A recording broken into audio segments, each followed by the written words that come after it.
God have mercy upon us.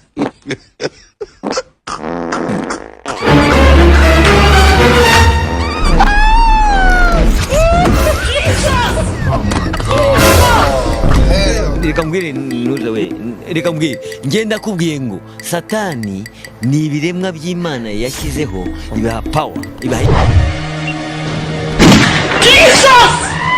Jesus! Hey! You will end up in McDonald's. That's what I meant. I really meant what I'm saying. It was at this moment that he knew he fucked up. Jesus!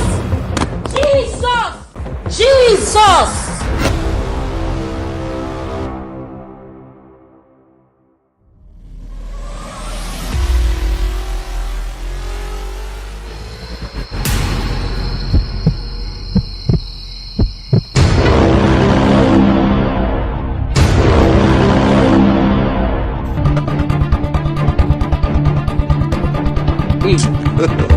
God have mercy upon us.